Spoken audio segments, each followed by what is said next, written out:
이번 토론회는 부동산 시장 감독기구 어떻게 할 것인가를 주제로 부동산 시장의 건전한 발전과 투기의 근본적 예방을 위한 부동산 시장 감독기구 도입 방안을 모색하고 심도 깊은 논의를 진행하기 위해 마련되었습니다. 박병석 국회의장님과 이낙연 더불어민주당 대표님, 윤우덕 기획재정위원회 위원장님, 진선미 국토교통위원회 위원장님께서 서면 축사를 보내주셨습니다. 네, 반갑습니다. 서울대 지리학과의 김용창 교수입니다. 우리 다음에 아주 오늘 상당히 중요한 발표를 해주시고 아마 한동안 상당히 시달리실 것 같은데 우리 구제이 한국 납세자 권리 연구소장님께서 발제자를 말체를 맡아주시겠습니다. 감사드리고요. 그다음 해주시죠. 네, 감사합니다. 오늘 발제를 맡은 구제입니다. 부동산 시장 상설 감독기구 도입 방안에 대해서 설명드리겠습니다. 부동산 투기, 집값 폭등, 부동산 시장의 패닉, 그리고 국민의 분노, 정말 심각합니다.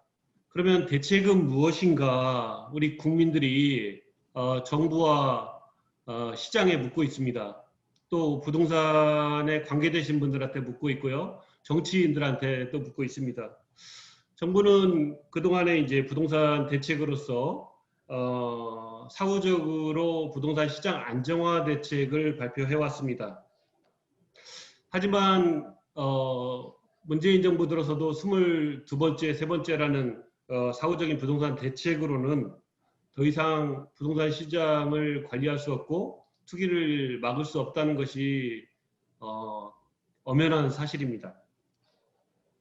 그러면 이렇게 사후 약방문이나 부동산 투기 이익이 확정된 상태, 임시 변통 이런 게 아니라 근원적으로 우리 대한민국에서 부동산 시장에서 투기를 근원적으로 예방할 방법은 없는가? 그리고 부동산 시장 우리 국민들이 실수요자인 국민들이 내 집장만 한번 제대로 한번 할 수 있고 부동산 값이 폭등하는 그런 불안에서 해소될 수 있는지 그것을 어떻게 하면 간과할 수 있는지를 고민하는 과정에서 상시적인 부동산 시장 관리와 감독권을 강화하는 부동산 시장 상설 감독기구 도입 방안을 생각하게 되었습니다. 구체적으로 한번 설명해 보겠습니다. 설명은 부동산 시장과 정부의 부동산 대책에 대해서 살펴보고 상설 감독기구의 필요성과 기능 그리고 실제적으로 상설 감독기구를 어떻게 도입할 수 있는지 구체적인 방안에 대해서 살펴보겠습니다. 그리고 감독기구를 도입할 시에 기대 효과와 추가적인 고려사항을 살펴보겠습니다.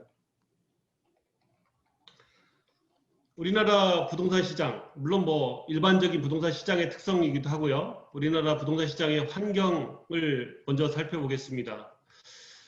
일반적인 재화시장은 수요가 증가하면 공급이 증가하는 가격의 자동 조절 기능이 작동됩니다. 하지만 부동산 시장은 아무리 수요가 증가해도 공급을 늘릴 수 없습니다. 자동 조절 기능이 불가능합니다. 그리고 투자만 있는 것이 아니라 실수요자인 국민이 있어서 국민의 주거권을 확보해야 되는 특성을 가지고 있습니다. 그런데 이 부동산은 우리 국민계정의 55%, 토지만 해서도요. 그리고 가계자산의 76%가 부동산입니다. 모든 국민들이 부동산을 주요한 자산으로 보유하고 있습니다. 그런 반면에 최근에 인구는 정체되어 있지만 1, 2인 가구가 급격하게 늘어서 집은 더 필요한 실정입니다. 하지만 주택보급률은 104%에 달하고요. 그에 반면에 자가 보유한 비율은 58% 정도에 불과합니다. 반 정도의 국민이 자기 집이 없는 것이죠. 반면에 반 정도의 국민이 2주택 이상을 보유하고 있는 겁니다. 그리고 전세시장에서도 월세로 전환돼서 임대차 시장도 크게 변모했습니다. 소득 수준은 향상되었지만 주택 가격은 더욱더 상승했습니다. 소득 대비 주택 가격 비율이라는 PIR 비율은 서울은 11.6배에 달합니다. 11년을 꼬박 아무것도 안 쓰고 모아놔야 집을 살 수 있다는 얘기입니다. 부동산 정책을 살펴보겠습니다. 부동산 정책은 그동안 정부가 부동산 시장이 시장 경제의 일부이기 때문에 아무런 사전 감사 없이 자유 방임 정책으로 일관해 왔습니다. 그 근거는 역대 정부가 부동산 시장을 경기 부양과 민간 주택 공급 창구로 활용했기 때문에 어떻게 보면은 일정 부분 투기를 인정하는, 눈 감아주는 그런 신사협정을 맺었다고도 볼 수 있습니다. 그 때문에 지속적으로 시장 불안이 지속되고 공급이 딸리다 보니 투기 이익이 확정되어 있는 시장에서 투기 수요가 계속 발생하고 집값은 반복적으로 폭등하고 있습니다. 이에 대해서도 정부는 사후적인 부동산 안정화 대책만 내놓고 있습니다. 그 때문에 투기자들은 또 부동산 시장 참여자들은 투기 이윤이 보장되고 있습니다. 이 때문에 국민의 주거권과 재산권이 침해되고 사회적 갈등과 비용이 증폭되고 있습니다. 역대 정부의 와 부동산 시장을 비교를 해봤습니다. 무지개 색깔로 이렇게 이쁘게 색깔을 넣은 것이 아니고요. 각 정부마다 부동산 시장과 집값이 폭등했었던 시기는 빨간색으로, 그리고 좀 침체됐던 시기는 파란색으로 표시된 겁니다. 물론 순환적이지만 상당한 정책과 연결되어 있고요. 그동안의 상시적인 시장 관리를 방치했던 그 결과와 연결되어 있습니다. 특히 2014년 부동산 3법을 제정해서 모든 규제를 완화하면서 그 이후에 문재인 정부까지 들어서 현재까지 부동산 시장이 투기적 정국이 되고 집값이 폭등했던 것과 연결되어 있습니다. 그 이후에 흰색으로 표시된 부분은 앞으로 어떻게 될지, 무슨 색깔로 치러져야 될지 상상하기 어렵지 않습니다. 부동산 시장 상설 감독기구는 그래서 필요합니다. 사후적인 대책이 아니라 상시적으로 시장을 관리해서 부동산 투기가 원천적으로 발생하지 않도록 하고 시장을 보다 건전하게 발전시키기 위함입니다.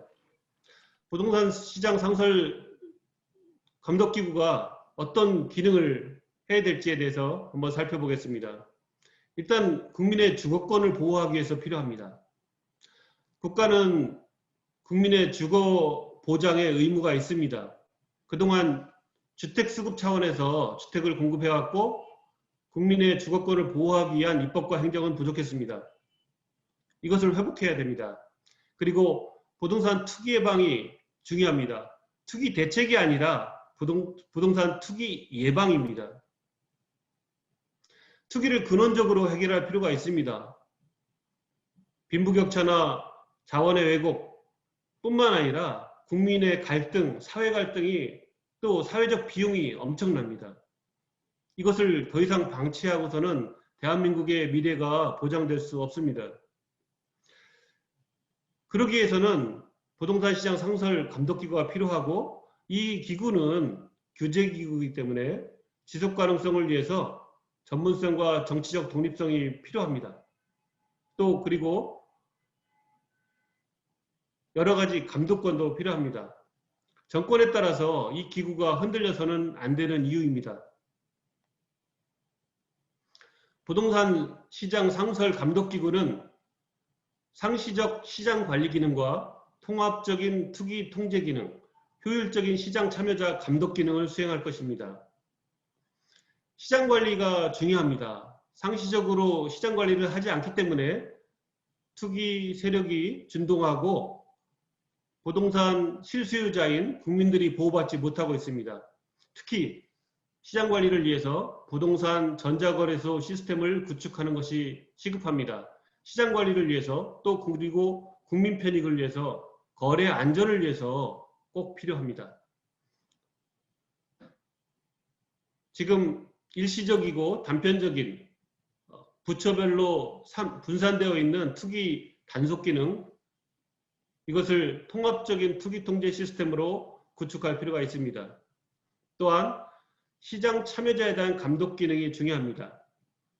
부동산 시장은 금융시장과 달리 시장 참여자가 없어서 감독할 대상이 없다고 하는 이야기도 있지만 전혀 그렇지 않습니다.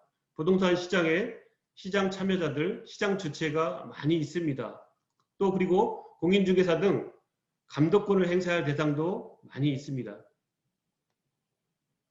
구체적으로 핵심 기능을 하나 살펴보겠습니다. 부동산 시장 관리 시스템 구축 방안으로 부동산 전자거래소 설치 아닙니다.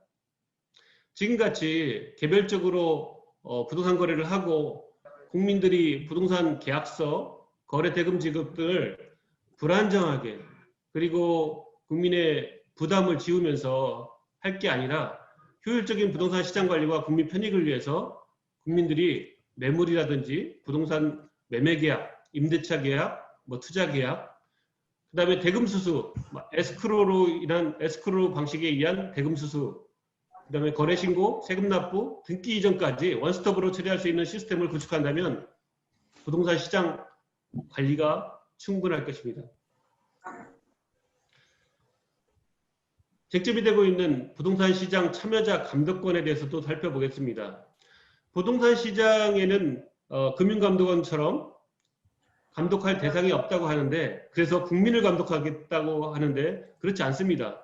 금융시장이 은행이나 보험, 증권회사, 자본시장을 감독하고 검사하고 그리고 공인회계사를 감독하듯이 부동산 시장도 부동산 투자회사, 자산관리회사, 그 다음에 공인중개사 등 시장 중개자들을 검사하고 감독권을 행사할 수 있습니다.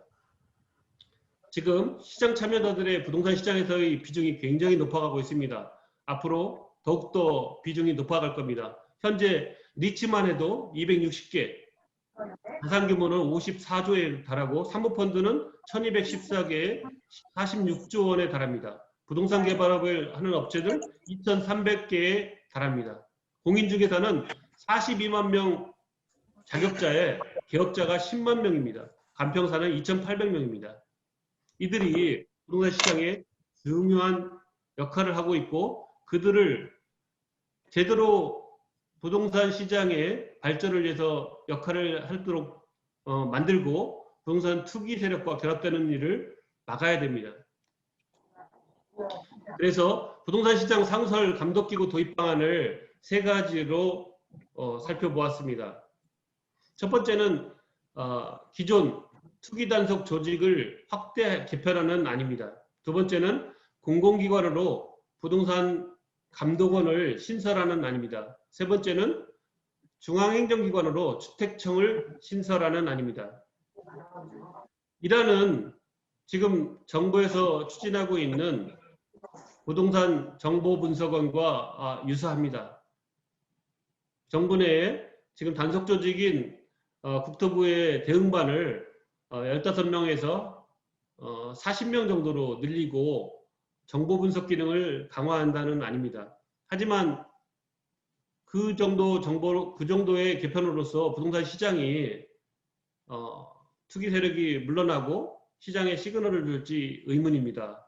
감독권이 없기 때문에 투기 단속도 일시적인 거에 그칠 수밖에 없습니다. 부동산 시장 참여자들에 대한 감독권이 필요합니다. 두 번째는 공공기관으로서 부동산 감독원을 신설하는 안입니다. 금융감독원 같이 특별법에 의해서 반민반관의 공공기관으로 만드는 안입니다. 정부 조직은 아닙니다. 부동산 감독원 설치법을 제정해서 총리실에 두는 것도 바람직하겠습니다. 핵심적인 기능은 부동산 시장에 대한 상시적인 관리, 모니터링, 그 다음에 부동산 시장 참여자들에 대한 검사와 감독권, 부동산 투기 불법행위에 대한 통합적인 감시 감독, 그 다음에 부동산 소비자에 대한 독립적인 보호, 지금 감정원에서 하고 있는 기능까지 포함한다면 공시가격 객관적인 평가와 시장 가격조사 이런 정도의 기능을 수행할 수 있다고 봅니다. 이 방안의 장점은 부동산 시장과 국민에게 강력한 투기 근절 정책 신호를 줄 수 있고 체계적인 투기 예방 기능을 확보할 수 있다는 것입니다. 하지만 법령을 따로 제정해야 되는 그런 부담은 있습니다. 세 번째 안은 중앙행정기관으로 주택청을 신설하는 방안입니다. 국토부가 주택정책의 총괄 부처이기 때문에 그 안에다가 정부조직법을 개정해서 외청을 신설하는 안입니다. 투기 단속보다는 주거정책을 집행을 총괄하고 주택 관련 투기 단속을 까지 수행할 수 있습니다. 정부가 추진하고 있는 주거권 보호에 더욱더 탄력을 받을 수 있겠습니다. 하지만 정부 조직의 확대로 비대화를 우려할 수 있을 것입니다. 이러한 세 가지 방안 중에서 투기 근절의 실효성, 그리고 시장에 주는 시그널, 주거권 실현 등을 종합 고려해서 선택하는 것이 바람직하겠습니다. 첫 번째 안에 대한 상세한 내용인데 스킵하겠습니다. 두 번째 안입니다. 세 번째 안입니다. 이러한 상설 감독기구 도입 시의 기대 효과는 부동산 시장에 대한 상시적인 관리와 감독권을 확보할 수 있다는 것입니다. 그리고 부동산 투기를 사전적이고 근원적으로 예방할 수 있고 부동산 시장에 대한 안정과 활성화를 기할 수 있고 국민 경제에 대한 건전한 발전도 도모할 수 있게 됩니다. 부동산 시장 상설 감독기구 도입 시에 추가적으로 고려할 사항은 부동산 법규를 실효성 있게 개선하고 부동산 세금을 투기윤을 최소화하도록 운영하는 것입니다.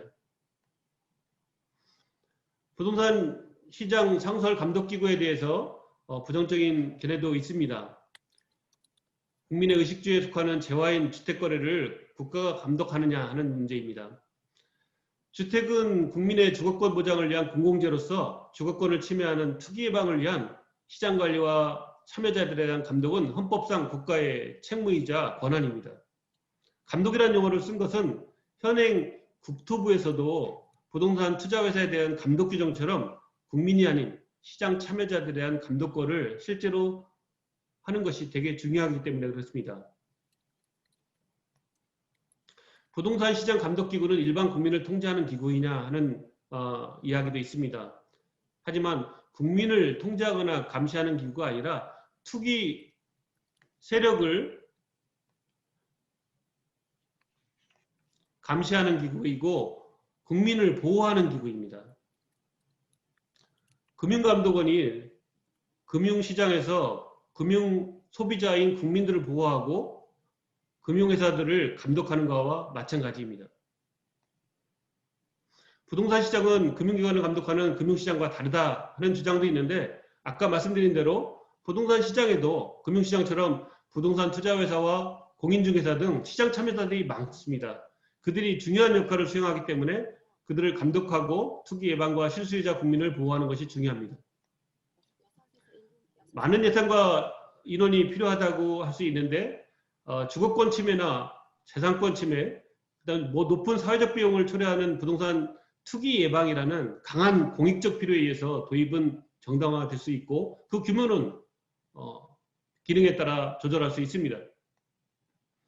세계에서 유례를 찾아볼 수 없는 초유의 기구라는 주장도 있습니다. 그렇지 않습니다.